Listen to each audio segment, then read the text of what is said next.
ಕೋಟಿ ಕೋಟಿ ದುಡ್ಡು ತುಂಬಿದ್ದ ಕಂಟೈನರ್ ಅಚಾನಕ್ಕಾಗಿ ಒಂದು ನಿರ್ಜನ ಹೈವೇಯಲ್ಲಿ ಕೆಟ್ಟು ನಿಂತಿತ್ತು. ಆ ಕಂಟೈನರ್ನಲ್ಲಿ ತುಂಬಿತ್ತು ಬರೋಬ್ಬರಿ 535 ಕೋಟಿ ರೂಪಾಯಿ ಬೆಲೆ ಬಾಳುವ ಕರೆನ್ಸಿ ನೋಟುಗಳು. ಹೈವೇಯಲ್ಲಿ ಹೋಗುತ್ತಿದ್ದ ಒಂದು ಭಾರಿ ಪ್ರಮಾಣದ ಟ್ರಕ್ಕು ಇದ್ದಕ್ಕಿದ್ದ ಹಾಗೆ ಯಾರೂ ಇಲ್ಲದ ಜಾಗದಲ್ಲಿ ಕೆಟ್ಟು ನಿಂತಾಗ ಅದರಲ್ಲಿ 100 ಕೋಟಿ ರೂಪಾಯಿ ತುಂಬಿಕೊಂಡಿದೆ ಅಂದ್ರೆ ಎಂಥವನ ಹೃದಯ ಕೂಡ ಎದೆ ಝಲ್ಲನಿಸುತ್ತದೆ.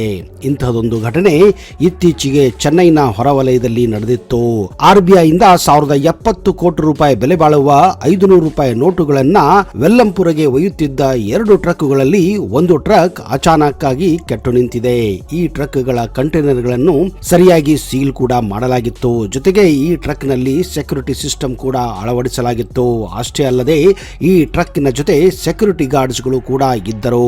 ಭಾರತೀಯ ರಿಸರ್ವ್ ಬ್ಯಾಂಕ್ ಚೆನ್ನೈ ಶಾಖೆಯಿಂದ ವಿಲ್ಲಂಪುರ ಜಿಲ್ಲೆಯ ವಿವಿಧ ಬ್ಯಾಂಕುಗಳಿಗೆ 535 ಕೋಟಿ ರೂಪಾಯಿ ಮೌಲ್ಯದ ನಗದನ್ನು ಸಾಗಿಸುತ್ತಿದ್ದಾಗ ನಗದು ತುಂಬಿದ್ದ ಟ್ರಕ್ ಗ್ರ್ಯಾಂಡ್ ಸದರ್ನ್ ಟ್ರಂಕ್ ರಾಷ್ಟ್ರೀಯ ಹೆದ್ದಾರಿಯಲ್ಲಿ ಬುಧವಾರ ಕೆಟ್ಟು ನಿಂತಿದೆ. 2 ಕಂಟೈನರ್ ಟ್ರಕ್ಗಳು, ಅವುಗಳಲ್ಲಿ ಒಂದು ಕೆಟ್ಟು ಹೋಗಿತ್ತು. ನಂತರ ಹತ್ತಿರದ ಸಿದ್ಧ ಆಸ್ಪತ್ರೆ ಸಂಕೀರ್ಣಕ್ಕೆ ಅವುಗಳನ್ನ ಕೊಂಡೊಯ್ಯಲಾಗುತ್ತದೆ. ಅಲ್ಲಿ ತಜ್ಞರು ಪೊಲೀಸ್ ರಕ್ಷಣೆಯಲ್ಲಿ ನಗದು ತುಂಬಿದ ವಾಹನವನ್ನ ಸರಿಪಡಿಸಲು ಪ್ರಾರಂಭಿಸಿದ್ದರು. ಆದರೆ ಎಷ್ಟೇ ಪ್ರಯತ್ನ ಮಾಡಿದರೂ ಟ್ರಕ್ ರಿಪೇರಿ ಮಾಡಲು ಸಾಧ್ಯವೇ ಆಗಿಲ್ಲ.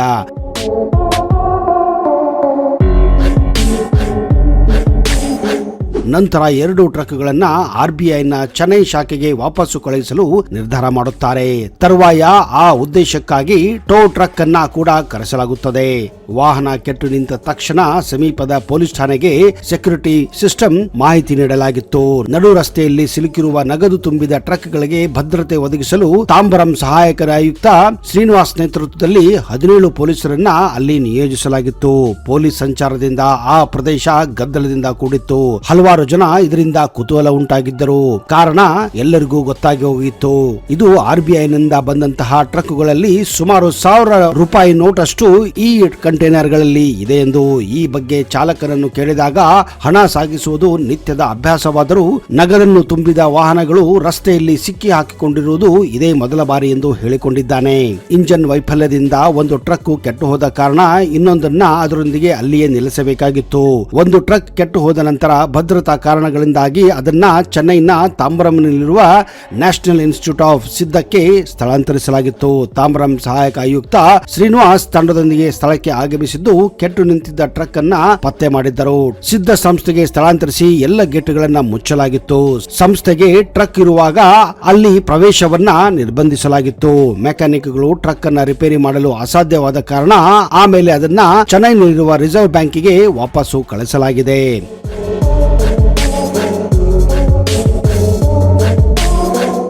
ಸ್ನೇಹಿತರೆ, ನಿಮ್ಮಲ್ಲಿ ಎಷ್ಟು ಜನಕ್ಕೆ ಈ ರಿಸರ್ವ್ ಬ್ಯಾಂಕ್ ಆಫ್ ಇಂಡಿಯಾ ಅಂದ್ರೆ RBI ಬಗ್ಗೆ ಗೊತ್ತು? ಎಲ್ಲ ಬ್ಯಾಂಕುಗಳ ಅಪ್ಪ ಸೆಂಟ್ರಲ್ ಬ್ಯಾಂಕ್. ಅದುವೇ ನಾವು ಭಾರತದಲ್ಲಿ ರಿಸರ್ವ್ ಬ್ಯಾಂಕ್ ಆಫ್ ಇಂಡಿಯಾ ಅಂತ ಕರಿತೀವಿ. ಅದುವೇ RBI. ರಿಸರ್ವ್ ಬ್ಯಾಂಕಿನ ಕೇಂದ್ರ ಕಚೇರಿಯನ್ನು ಮೊದಲಿಗೆ ಕಲ್ಕತ್ತಾದಲ್ಲಿ ಆರಂಭಿಸಲಾಗಿದ್ದರೂ ನಂತರ ಅದನ್ನ 1937ರಲ್ಲಿ ಮುಂಬೈಗೆ ಬದಲಾಯಿಸಲಾಗುತ್ತದೆ. 1949ರಿಂದ ಭಾರತ ಸರ್ಕಾರವು ಇದರ ಒಡೆತನವನ್ನ ಹೊಂದಿದೆ. ಇದು 22 ಪ್ರಾದೇಶಿಕ ಶಾಖೆಯನ್ನ ಹೊಂದಿದೆ. ರಿಸರ್ವ್ ಬ್ಯಾಂಕ್ ದೇಶದ ಅತ್ಯುತ್ತಮ ಬ್ಯಾಂಕ್ ಆಗಿದೆ. ಮೊದಲ ವಿಶ್ವ ಯುದ್ಧದ ನಂತರ ಆರ್ಥಿಕ ತೊಂದರೆಗಳಿಗೆ ಸ್ಪಂದಿಸಲು ರಿಸರ್ವ್ ಬ್ಯಾಂಕ್ ಆಫ್ ಇಂಡಿಯಾ ಅನ್ನು 1ನೇ ಏಪ್ರಿಲ್ 1935ರಂದು ಬ್ರಿಟಿಷರು ಸ್ಥಾಪಿಸಿದ್ದರು.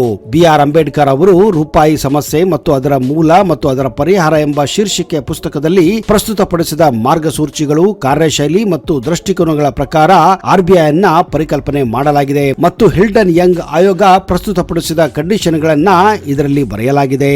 ಹಿಲ್ಟನ್ ಯಂಗ್ ಕಮಿಷನ್ ಎಂದು ಕರೆಯಲ್ಪಡುವ 1926ರ royal commission of Indian currency and finance ಶಿಫಾರಸುಗಳ ಆಧಾರದ ಮೇಲೆ ಬ್ಯಾಂಕ್ ಅನ್ನ ಸ್ಥಾಪಿಸಲಾಗಿತ್ತು. RBIನ ಮುದ್ರೆ ಮೂಲ ಈಸ್ಟ್ ಇಂಡಿಯಾ ಕಂಪನಿಯ ಡಬಲ್ ಮೊಹರ್ ಆಗಿತ್ತು. ಲಯನ್ ಮತ್ತು ಪಾಮ್ ಟ್ರೀ ರೇಖಾಚಿತ್ರಗಳು RBIನ ಮುದ್ರೆ ಮೇಲೆ ಮೊದಲು ನೀವು ಕಾಣಬಹುದಾಗಿತ್ತು. ಆದಾಗ್ಯೂ ಸಿಂಹವನ್ನ ಭಾರತೀಯ ರಾಷ್ಟ್ರೀಯ ಪ್ರಾಣಿಯಾದ ಹುಲಿಯೊಂದಿಗೆ ಆಮೇಲೆ ಬದಲಾಯಿಸಲು ನಿರ್ಧಾರ ಮಾಡಲಾಗಿತ್ತು.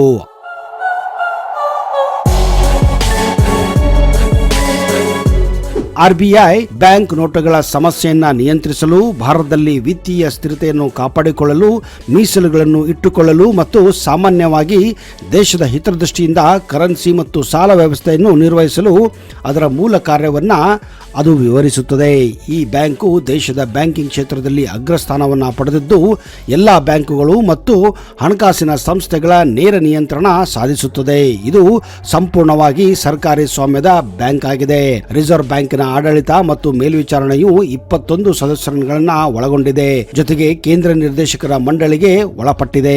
ಈ 21 ನಿರ್ದೇಶಕರಲ್ಲಿ ಒಬ್ಬ ಗವರ್ನರ್, 4 ಉಪ ಗವರ್ನರ್ಗಳು, ಹಣಕಾಸು ಇಲಾಖೆಯ 2 ನಿರ್ದೇಶಕರು, ವಿವಿಧ ಪ್ರಮುಖ ಕ್ಷೇತ್ರಗಳಿಂದ ಆಯ್ದ ಸರ್ಕಾರ ನಾಮಕರಣ ಮಾಡಿದ 10 ಮಂದಿ ನಿರ್ದೇಶಕರು ಮತ್ತು ಕೋಲ್ಕತ್ತಾ, ಮುಂಬೈ, ಚೆನ್ನೈ, ದೆಹಲಿಯಲ್ಲಿರುವ 4 ಪ್ರಾದೇಶಿಕ ಮಂಡಳಿಗಳ 4 ಪ್ರತಿನಿಧಿಗಳು ಇದರಲ್ಲಿ ಇರುತ್ತಾರೆ. ರಿಸರ್ವ್ ಬ್ಯಾಂಕ್ ನ ಕೇಂದ್ರ ಕಚೇರಿ ಮುಂಬೈಯಲ್ಲಿದೆ.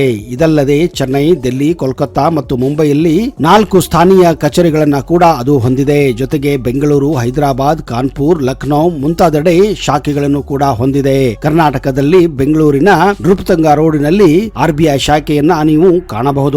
ರಿಸರ್ವ್ ಬ್ಯಾಂಕ್ ದೇಶದಲ್ಲಿ ನೋಟುಗಳನ್ನ ಮುದ್ರಿಸಿ ಚಲಾವಣೆ ತರುವ ಪರಮಾಧಿಕಾರ ಹೊಂದಿದೆ. ₹1 ಹೊರತುಪಡಿಸಿ 2 ರಿಂದ 2,000 ರೂಪಾಯಿ ಮುಖಬೆಲೆಯ ನೋಟುಗಳನ್ನ ಮುದ್ರಿಸಿ ಚಲಾವಣೆ ಮಾಡುತ್ತದೆ. ನಾಣ್ಯಗಳನ್ನು ಮತ್ತು ₹1 ನೋಟನ್ನ ಕೇಂದ್ರದ ಹಣಕಾಸು ಸಚಿವಾಲಯ ಮುದ್ರಿಸುತ್ತದೆ.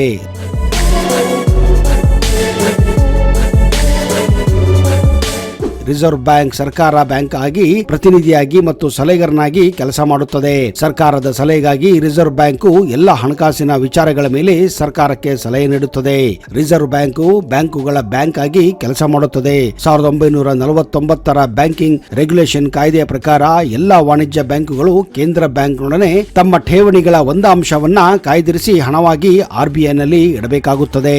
ಇದನ್ನೆಲ್ಲ ಪ್ರಮಾಣಾತ್ಮಕ ಮತ್ತು ಋಣಾತ್ಮಕ ನಿಯಂತ್ರಣಗಳನ್ನು ರಿಸರ್ವ್ ಬ್ಯಾಂಕ್ ಸಾಲ ಮನ್ನಾ ಮಾಡಲು ಉಪಯೋಗಿಸುತ್ತದೆ. ರಿಸರ್ವ್ ಬ್ಯಾಂಕು ಭಾರತದ ಹಣದ ಮಾರುಕಟ್ಟೆಯ ನೇತಾರವಾಗಿದೆ. ಇದು ಹಣದ ಮಾರುಕಟ್ಟೆಯ ವಿವಿಧ ಅಂಗಗಳಾದ ಬ್ಯಾಂಕುಗಳು ಮತ್ತು ಹಣಕಾಸಿನ ಸಂಸ್ಥೆಯನ್ನು ನಿಯಂತ್ರಿಸಲು ಪೂರ್ಣ ಅಧಿಕಾರವನ್ನ ಹೊಂದಿದೆ.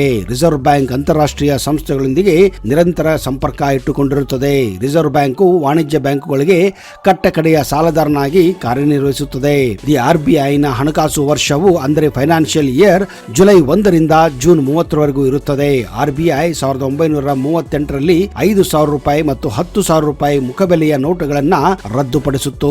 ಅವುಗಳನ್ನ 1954ರಲ್ಲಿ ಪುನಃ ಪರಿಚಯ ಮಾಡಲಾಗಿತ್ತು ಮತ್ತು 1978ರಲ್ಲಿ ಮತ್ತೊಮ್ಮೆ ಇವುಗಳನ್ನ ಅಮಾನ್ಯಗೊಳಿಸಲಾಗಿತ್ತು.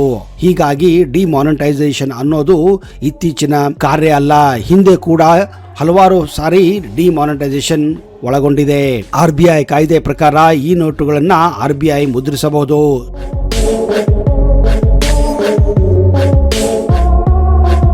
2016ರಲ್ಲಿ ಭಾರತ ಸರ್ಕಾರವು ತನ್ನ ಕರೆನ್ಸಿ ವ್ಯವಸ್ಥೆಯಲ್ಲಿನ 2 ದೊಡ್ಡ ಮೌಲ್ಯದ ಕರೆನ್ಸಿಗಳಾದ 500 ಮತ್ತು ₹1,000 ನೋಟುಗಳನ್ನ ಅಮಾನ್ಯಗೊಳಿಸಿತ್ತು, ಅಂದ್ರೆ ಡಿಮಾನಿಟೈಸೇಷನ್ ಮಾಡಿತ್ತು.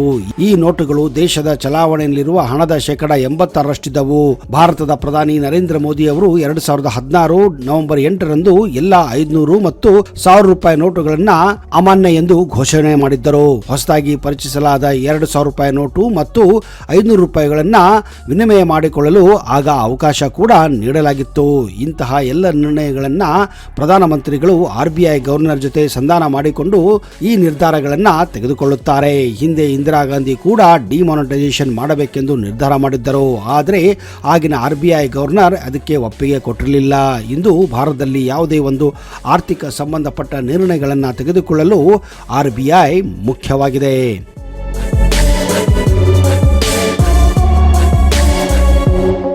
ನೋಡಿದಿರಾ ಸ್ನೇಹಿತರೆ, ಯಾವ ರೀತಿ ನಮ್ಮ ದೇಶದಲ್ಲಿ ಆರ್ಬಿಐ ಕೆಲಸವನ್ನ ಮಾಡುತ್ತದೆ ಎಂದು.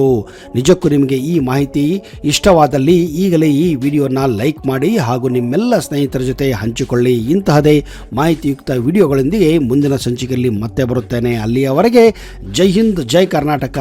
ನಿಮಗೆಲ್ಲ ಶುಭವಾಗಲಿ.